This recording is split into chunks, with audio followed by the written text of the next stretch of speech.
It all begins with Jake's kids flying through the skies, laughing and having fun as they ride their beasts. When they come back down to the ground, Loak's brother tells him it's time to go. Before they part ways, Loak asks him how he died, and his brother answers, plain and simple, that he was shot. In truth, this is a painful memory from Loak's mind, deeply scarred by the death of his older brother Netiyar. Loak says he had to go back for Spider, but deep down, he knows the tragedy was his father's fault. He knows they should never have been there, and that they ended up captured for disobeying direct orders.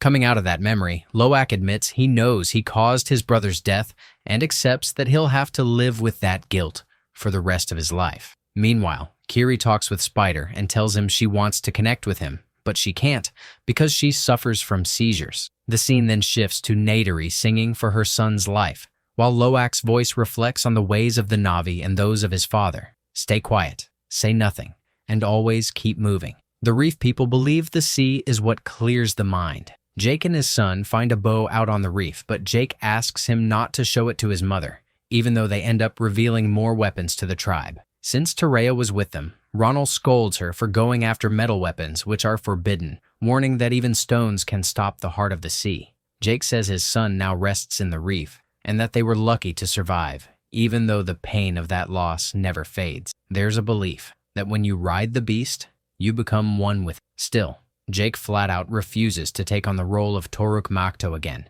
which angers the others. Meanwhile, Colonel Miles Quaritch and the RDA keep up their relentless hunt for the Na'vi. They find no clear trail, and some suggest giving up, but Quaritch makes it clear he has one mission, to kill a specific target, and he won't stop until it's done.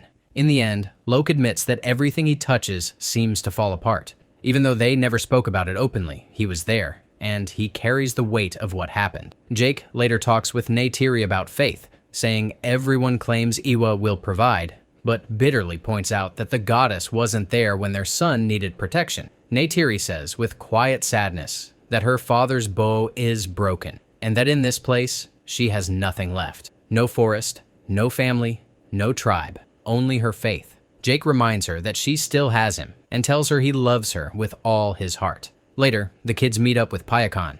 They feel it's unfair that the creature is exiled, even though everyone blames him for many deaths, and they promise they'll stay together forever. When night falls, Spider suffers a seizure, so the next day, they warn him to be much more careful. Soon after, the arrival of the Windwalkers is announced, riding their majestic creatures. As Kiri brushes Spider's hair, Jake suggests that maybe Spider should leave with them, but no one agrees, and his kids strongly push back.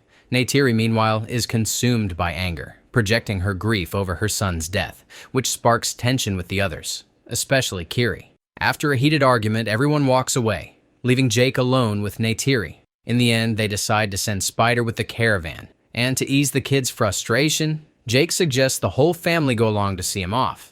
The leader of the Windwalkers warns them there's only room for Spider, but Jake manages to convince him, promising they'll protect the caravan like real soldiers. The family climbs aboard and says goodbye to those they know, watching closely as the transport maneuvers unfold. Later on, Loak, still weighed down by grief, thinks he hears his brother's voice in the wind. His father snaps at him for not using the transmitter, scolding him and saying he can't even get that right. Back at the base, the colonel secures the family's coordinates, and at the same time, the Ash people launch a sabotage attack.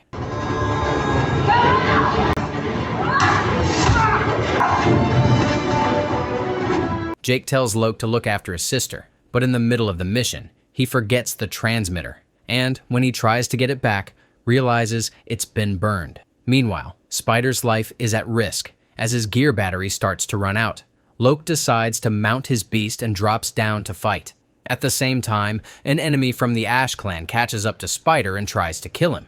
Spider fights back bravely but can't finish the job until a Na'vi shows up just in time and helps him escape unharmed. Elsewhere, Jake loses his balance, falls from his mount, and ends up hanging dangerously from a rope. Neytiri faces Varang, the leader of the Ash clan, in a brutal fight, and Varang manages to wound her with an arrow. Despite the pain, Neytiri rips the arrow out and keeps fighting, refusing to give up. When her strength finally runs out, she falls into the forest, saved only because the thick vegetation breaks her fall. Kiri and Spider rush to save their siblings. They get Little took to safety first, then secure Spider. Jake manages to mount another creature, but communications are down and he can't reach Neytiri. In the middle of the chaos, the siblings lose control and plunge into the dense forest below. Since Spider's spare battery was left on the ship, they try to head back, but when they look through a weapon's scope, they're horrified to see the Ash Clan leader celebrating the slaughter she's caused. As Varong examines a corpse with her knife, she finds a bullet, something she has never seen before. At last, the Sullys begin to flee by sea after being spotted from afar, while Jake desperately searches for his family with no answer until Neytiri's mount finally finds her. Spider is now out of backups and power, so Loak decides the safest move is to head back, taking a longer route to avoid being seen. Meanwhile, Jake manages to find the spare gear, but at that very moment, the Colonel shows up with another soldier and demands that he talk. Jake explains what happened during the Ash People attack. It's also revealed that Spider is Colonel Quaritch's son, and when the Colonel finds out that Jake recovered the masks and the spare battery and fears for his child's life, he forces Jake to lead them straight to him. Meanwhile, the kids realize Spider is starting to run out of air, and they rush desperately to find help. Kiri, however, notices a nearby creature, and following a strong instinct, asks her brother, Loak, who is carrying Spider, to take him to solid ground and lay him down. Then, Kiri takes a spiritual creature and places it inside Spider's mouth. Guided by her intuition, she asks her siblings to stay completely silent. Kiri begins to connect with nature to save Spider and asks Loak to remove his mask.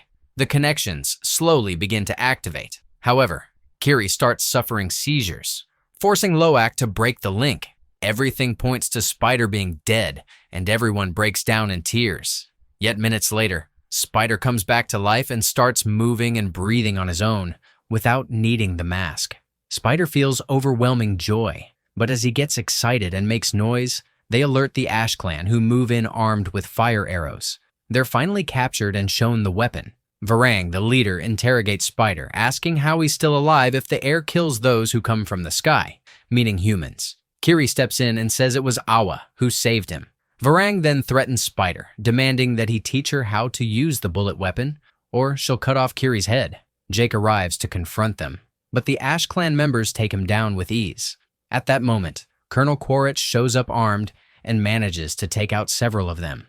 Varang becomes intrigued, captures him, and connects with him. Though Quaritch survives the link, she demands that he teach her how to use the weapon, and the soldier agrees. Varang fires wildly, celebrating in frenzy alongside her clan. After that, she declares they no longer need him, and orders everything prepared for the sacrifice. As the rituals are set in motion, Kiri reconnects with the land and makes the plant silently attack some of the Ash Clan warriors. Taking advantage of the chaos, she and her family use knives to break free. At that moment, Neytiri arrives riding her beast alongside the Metkayina clan, their allies, including Renal, who tries to keep her safe. Varang calls off the sacrifice when she realizes the Sullys have managed to escape. Even though she notices their retreat, she chooses not to chase them right away, since they lost their trail by fleeing through the water. Still, she warns they will keep hunting them from the air. In the end, Ronal manages to revive Neytiri. The wound wasn't serious because it was treated in time, and as soon as she wakes up, the first thing she asks about is her children. Ronal tells her to rest, but Neytiri can't be held back and, determined, mounts her beast to go after her family. Meanwhile, the kids make it safely to the other side and try to rest. Colonel Quaritch then turns to Jake and tells him that Spider is a good kid, that he raised him well, but that doesn't change his personal business. He still plans to hand him over, even if he has to do it dead. Jake tells him that this world isn't what he thinks, that he's seen it with his own eyes, and that he should stay there. But the Colonel makes it clear it doesn't matter because he hasn't forgotten which side he belongs to, even if he now has a different body and a different color. As the hours pass, the Flyers finally appear. However, they turn out to be allies of Ronal's tribe, arriving to rescue them. By then, the Colonel and his soldier have already fled. The Sully family is reunited, and the others are stunned to discover that Spider can now breathe without any difficulty. Later on, the Colonel and his soldier are shown arriving back at the RDA base. Meanwhile, aboard the Allied ship, the Sullys are told that Spider has mycelium inside him, the same substance that makes up the forest. There are multiple cellular-level alterations keeping him alive, but they warn that any attempt to interfere could be fatal. After that, Kiri tries to connect in order to speak with the goddess Iwa. She wants to understand how she managed to save Spider and how she's able to form such deep connections, but she receives no response at all. When she pushes the connection too far, she begins to convulse. Yet, Ronal steps in just in time and saves her. Later, Kiri meets with her mother. Neytiri admits that ever since Kiri was born, they knew she had touched the hand of the Great Mother. Kiri insists on knowing the truth, and Neytiri finally reveals that she has no father. She explains that her mother, Grace's avatar, was studied by Norm, who discovered that her genes are identical to those of the avatar itself. There is no biological father. It was Ewa's will. When Grace's body stood before the Great Mother, a seed was planted, and from it, Kiri was born. Ronal then tells Kiri that she is Ewa's daughter. Jake steps in and assures her that no matter what happened, she is still his little girl, and that he is the only father she has and needs. Still, they realize they don't understand why Ewa can't connect with her, and they warn her to avoid trying again because another connection could cost her life. Later on, Jake says that if the RDA manages to capture Spider, they're finished. Neytiri, consumed by grief, argues that if Spider is that much of a threat, they should kill him. Jake refuses and decides the safest move is to take Spider back to the reef to protect him. The story then shifts to a disturbing moment where a group of scientists captures a massive Tolkien from the Na'vi world for experimentation. Meanwhile, Ronal starts arguing with Neytiri, unable to believe how her daughter managed to let Spider breathe. Neytiri, clearly shaken, warns her not to comment on it, or she might forget that Ronal is pregnant, making her rage and pain painfully clear. Later on, the tribal council gathers and announces that the exiled Tolkien attacked the demon ship. They claim the exile will only bring more death, that he cannot remain in those waters, and that his banishment will be permanent. The decision is final. Payakan withdraws in sorrow, saying they will never hear his song again. Lok steps forward and says the decision is unfair, that Payakan fought alongside them and even saved Soraya's life. He warns that the Tolkien are being hunted and are dying, but no one listens to him. Jake pulls Lok aside to talk, but the conversation quickly turns tense. Jake loses his temper and tells him that the exiled Tolkien was the one who came looking for him, and that now everything is out of control because they are at war. Then, filled with anger, he reminds Lok that if he hadn't disobeyed orders, his brother would still be alive. Hurt, Lok walks away. When Jake returns, Neytiri confronts him for not going after their son and warns that they could lose another child. The argument escalates fast, and Neytiri admits that she hates Spider, that if it weren't for him, their son would still be alive, and that she hates humans. Jake, wounded, answers that then she must hate him too, his life, and even their own children, because deep down, they are human as well. Neytiri admits it's true, but in the end they both apologize, knowing they have to stay united. Lok walks away and picks up a weapon, remembering how everyone told him that when iron touches their skin, they die. Just then, Ciri and Soraya arrive and tell him he has to stay in this world, that he's not alone, and that they must stick together. Later on, Ciri connects Spider to a sea creature. Meanwhile, the Colonel arrives with another tribe, searching for Spider, but no one gives him answers. Because of that, he decides to go see the leader of the Ash people. He tells her he's brought a gift for her Tzahik Varang, a weapon, and promises there will be many more.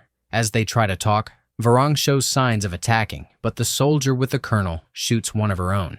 Varang then takes him inside and tells him she has someone who can help him find the man he's looking for. She forces him to inhale a white powder, and as the Colonel's vision starts to blow, she explains that she commands fire because when she was a child, her people were attacked. She says her tribe does not surrender to death, that it turns its back on Ewa, whom she sees as a weak mother for weak children. She says they don't hide under a cloak of weakness, and that from now on only the truth will come from her tongue. Varang warns that she will eat his heart, but before that, he will have to answer her questions. Quaritch admits he came looking for her because he needs her, though she makes it clear she doesn't need him. Even so, she hints that she might keep him as a slave for her own pleasure. Quaritch replies with irony that it sounds fun, but it's not what he's after. He says he's never had an equal, and that if Varang wants to spread her fire across the world, he'll give her every kind of weapon.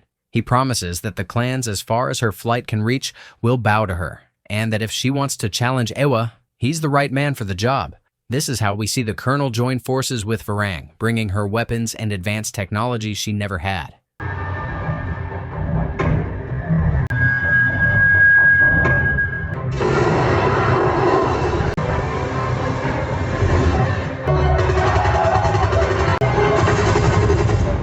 Meanwhile, Kiri tells Spider that when she connects again someday, he could be her spiritual guide. At that moment, the arrival of the Communion of the Calves is announced. 1-year-old Tolkien about to make their first bond with Iwa.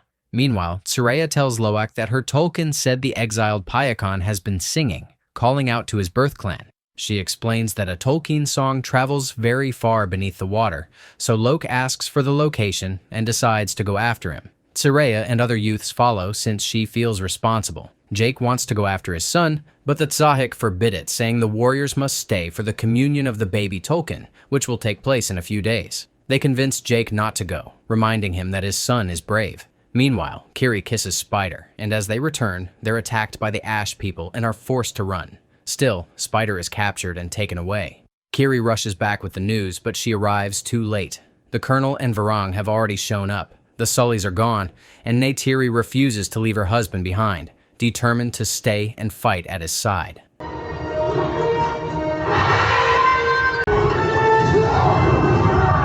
Stop! No! Hold your fire! This is my path, brother. After the fire attack, Jake steps out to face them. The Colonel wants to take both Jake and Neytiri, but Jake refuses. He raises his hand and warns that if he lowers it, everyone dies. So the Colonel must agree to take only him. The Colonel accepts the deal, and in the end, they take Jake alone. The Colonel then leads the Ash people back to the base, and Spider manages to see that Jake is also being held prisoner. There, the Colonel presents himself to the General and reports that the mission has been completed.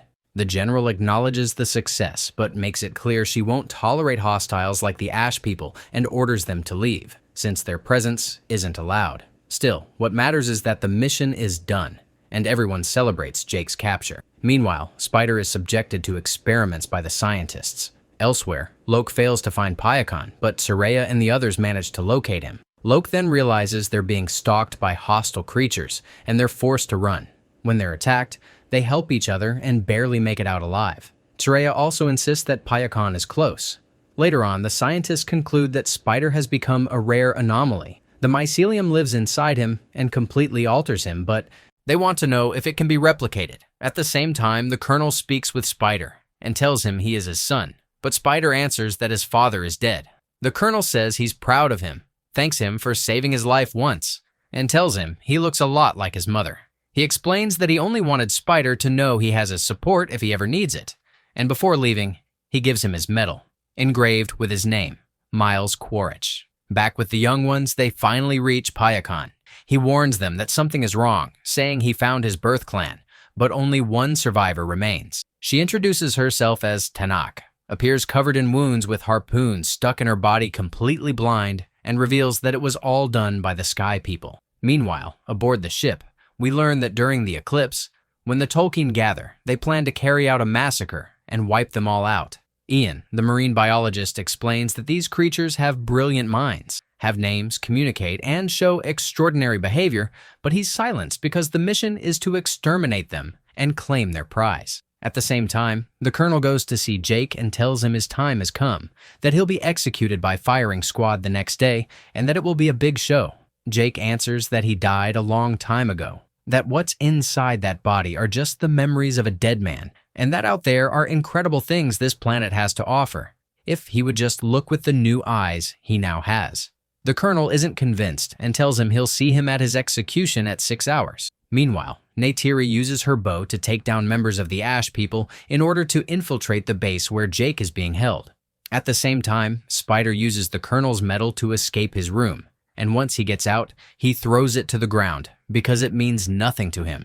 In parallel, Jake's execution is about to begin, while Spider also blends into the crowd, determined to save him.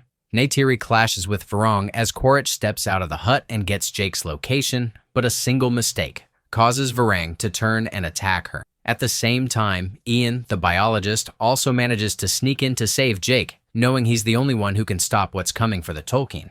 As Neytiri starts blowing up the base with the explosive arrows Jake gave her, the biologist uses a machine to free Jake and hide him, keeping him from being hurt. The biologist helps Jake, and together they decide to go look for Neytiri. Along the way, the biologist tells him they're planning to attack the Tolkien during the Communion of the Calves, set to happen during the eclipse.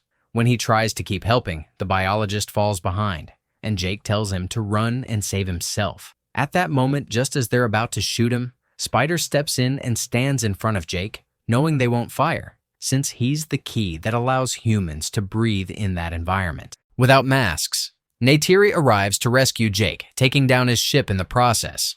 There, Jake tells his wife that the Tolkien will go extinct if they're hunted down completely, and that he won't let that happen. He believes the only way to stop it is to kill Spider, because if the RDA manages to study him and replicate his ability to breathe in that wall, nothing will stop them, and they'll wipe out all life, just like they did on Earth. Neytiri refuses to allow it, reminding Jake that Spider saved her life, but Jake insists it's the only option. He then calls Spider and leads him into the forest. Jake forces Spider to kneel and asks the Great Mother to guide his hand, to let the ancestors receive him and accept him. Spider asks if Jake still loves him, and Jake answers that he does, with all his heart. Just as he's about to do it, he turns the weapon aside at the last second. At that moment, Neytiri arrives, and the three of them embrace, promising that no matter what happens, they'll find a way to fix everything.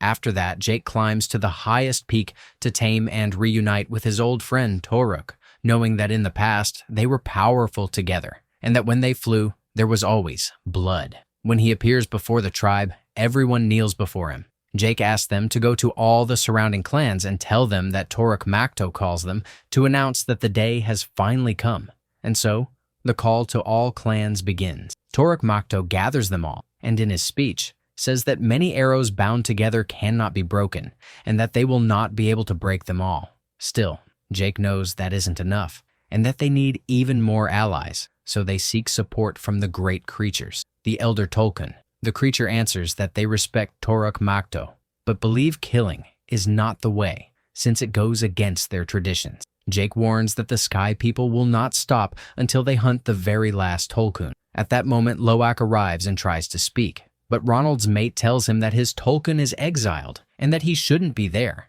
Loak replies that then he will be exiled as well. Ronald's children rise up saying they will be exiled too if he isn't allowed to speak, because they are the children of the Tsahik.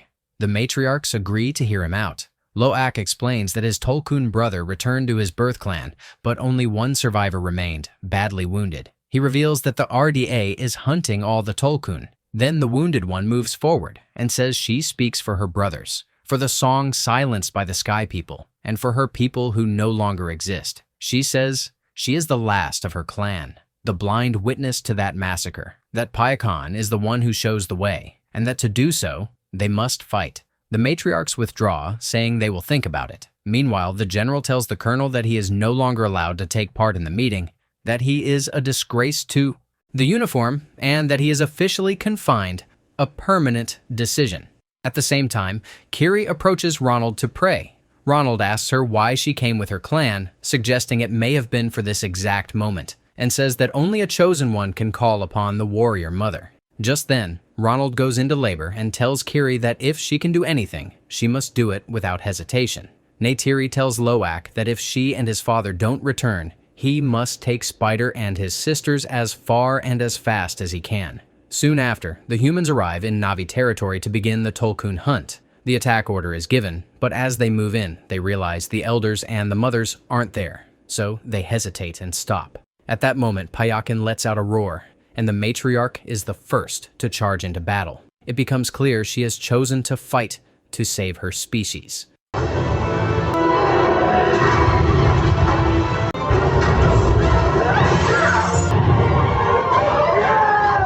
The Na'vi join the fight as well, including Ronald. Even while pregnant, they managed to take down all the humans who came to attack.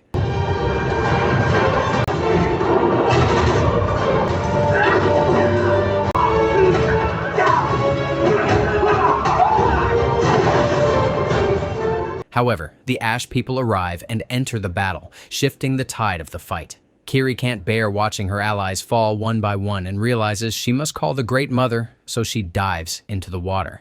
Kiri begins to connect with the Great Mother and calls out to her, asking for help as their only hope. Spider joins her, and together they invoke her. In the middle of the battle, Little Tuck also joins them, and the three of them, united, start calling to the Mother. While the fighting continues on the surface, just as they manage to reach the Great Mother, gunfire erupts nearby, and the connection is suddenly broken. Back in the fight, it's clear they're losing ground. Barong burns the wing of Neytiri's mount, and a human machine manages to wound Ronald. Now they go after Jake and succeed in taking him down. The kids come out of the water, but Kiri stays submerged. Jake tells Neytiri to get to safety and not to attack. Neytiri rushes to help Ronald. She knows she's dying, but Ronald refuses to go without giving birth, so she starts pushing, while Spider finds Kiri, who connects with a creature sent by Iwa. Ronald gives birth to her baby and names her Prill, then passes away.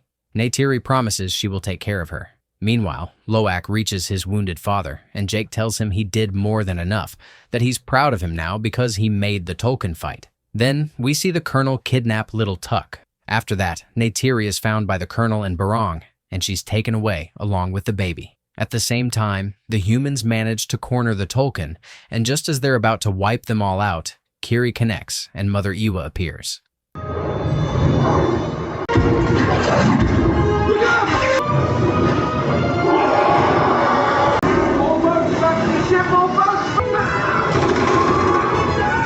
Countless creatures rise from the depths and obey Kiri, who commands them to destroy every last enemy. Jake's Turok awakens and calls out to its own kind, who swoop in and begin attacking the riders of the Ash clan. Everyone joins the fight, and the tide of the battle finally turns. The general tries to escape the ship, but she's told they no longer have functioning thrusters.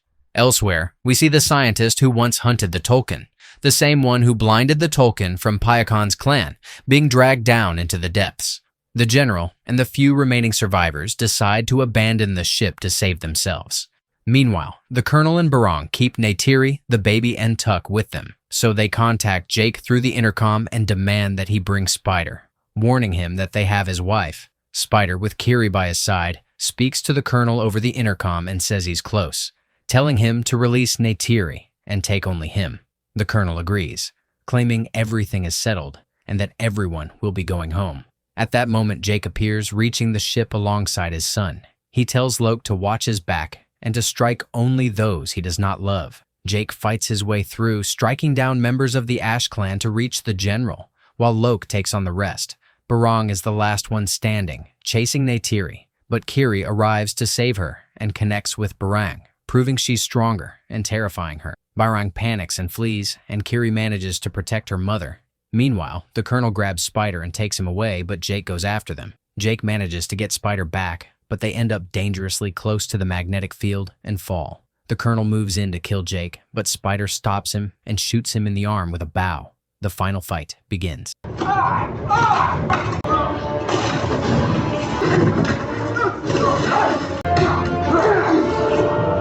Spider stays by Jake's side as he and the Colonel battle fiercely near the magnetic field. Spider reloads the bow and follows them, but he slips, and just as he's about to die, the Colonel goes back for him, showing that he does care, and grabs him by the arm. By doing that, the Colonel ends up hanging as well, forcing Jake to save them both. The three of them manage to pull away from the magnetic field. At that moment, Neytiri and the children arrive, ready to attack the Colonel, but Jake stops them. In the end, the Colonel chooses to throw himself into the magnetic field. Now everyone comes together and embraces, united as the family they truly are. The film ends with the line, "The light always returns." All the tribes connect with the Great Mother Iwa, who carries all her children in her heart and keeps them together, while life flows like the breath of the world. We also see that Pyakon is finally accepted by his clan. In the spiritual realm, the living and the dead reunite, and this bond travels through the strength of the ancestors. The tree of the Great Mother links every tribe across the planet. In this way, the Na'vi reunite with those who rest in peace. Kiri finally meets her mother and introduces her to Spider, who is accepted as part of the clan. And that's how this story ends.